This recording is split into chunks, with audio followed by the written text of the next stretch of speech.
কিছুদিন আগে এক মেয়েকে পরিবার থেকে বলা হলো আজ তাকে ছেলেপক্ষ দেখতে আসবে। পরিবারের সকল সদস্য আয়োজনে ব্যস্ত, যেন পারলে আজকেই বিয়েটা সেরে ফেলে। সন্ধ্যায় ছেলে সমেত পুরো পরিবার মিলিয়ে ২৬ থেকে ২৭ জন মানুষ এলেন একজন বিবাহযোগ্য পাত্রীর যোগ্যতা যাচাইয়ের গুরুদায়িত্ব নিয়ে। পরিচয় পর্ব শেষে ছেলেপক্ষের কিছু মানুষ মেয়ের বাড়ির ছাদ, জানালা, দরজা, পর্দার রং, ফ্রিজের বয়স আর ঘরের যাবতীয় জিনিসের পরীক্ষা করতে লাগলেন। এরই মধ্যে ছেলেপক্ষের একজন মহিলা ওয়াশরুমে গেলেন ওয়াশরুমটা কেমন সেটা যাচাই করতে। এদিকে পাত্রী শাড়ি ও ভারী গহনা পরে ছেলেপক্ষের সামনে যাবে না বলে জানিয়ে দিয়েছে। এমনকি সে একথাও জানিয়ে দিল যে মাথায় ঘোমটা দিয়ে মাথা নিচু করে ছেলেপক্ষের সামনে সে যাবে না, কারণ সে কোনো প্রজেক্ট নয় যাকে পরিবেশন করে কন্ট্রাক্ট ফাইনাল করা হবে।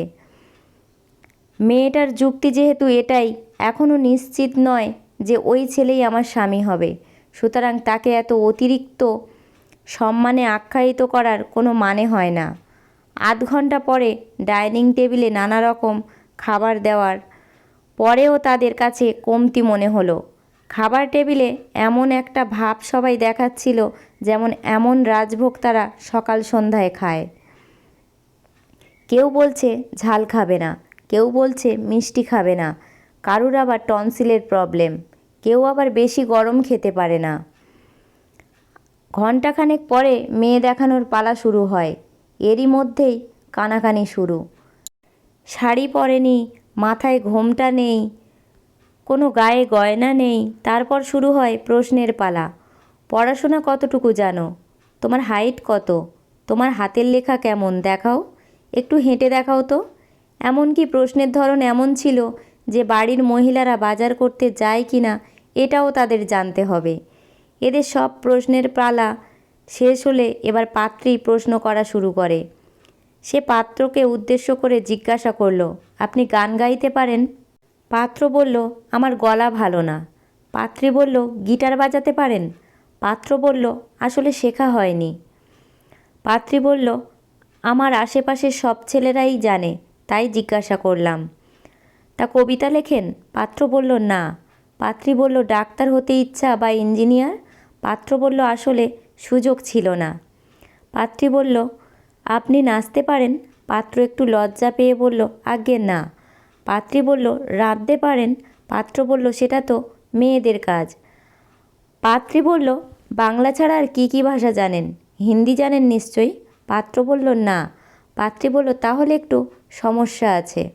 অবশেষে পাত্রী দাঁড়িয়ে বলল, পাত্রের অন্যান্য বিষয়ে একটু সমস্যা আছে, ঠিকমতো প্রস্তুত হয়ে আগামী বছরে চেষ্টা করুন। মানসিকভাবে মেরে ফেলার কোনো মানেই হয় না। আশা করি সব মেয়েরা তাদের যোগ্য জবাব এইভাবেই দিতে পারবে।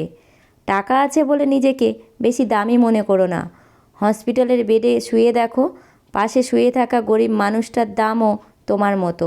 যতই বলি সব ধরনের মানুষ চেনা হয়ে গেছে, ততই মানুষ আরও নতুন নতুন রূপ নিয়ে ধরা দেয়। খরচের স্টাইলটা দেখলে বোঝা যায় যে টাকাটা কোন পথে রোজগার হয়েছে। নিজে ভালো তো জগৎ ভালো, এটা সম্পূর্ণ মিথ্যে কথা। তুমি যতই ভালো হবে, মানুষ তত তোমার ঠকিয়ে চলে যাবে। কুকুরের উপকার করো, দেখবে সে রাত জেগে তোমার বাড়ি পাহারা দেবে। আর মানুষের উপকার করলে সে সব থেকে বড় ক্ষতিটা সেই করবে। কিছু মানুষ শরীর খারাপ নয়, অন্যের ভালো দেখলেই অসুস্থ হয়ে পড়ে। চেহারা তো আবরণ মাত্র, তুমি কেমন সেটা তোমার ব্যবহারেই বোঝা যায়। সব সময় একটা কথা মাথায় রাখা উচিত, কেউই নিখুঁত নয়, দোষগুণ মিলিয়েই মানুষ। বন্ধুরা, আজকের এই পর্যন্ত। ভিডিওতে একটা লাইক দেবেন, কমেন্ট করে জানাবেন আপনাদের কেমন লাগলো, আর প্রচুর শেয়ার করবেন, আর সাবস্ক্রাইব করে পাশে থাকা বেলটা অন করে দেবেন। এতক্ষণ সাথে থাকার জন্য অনেক অনেক ধন্যবাদ।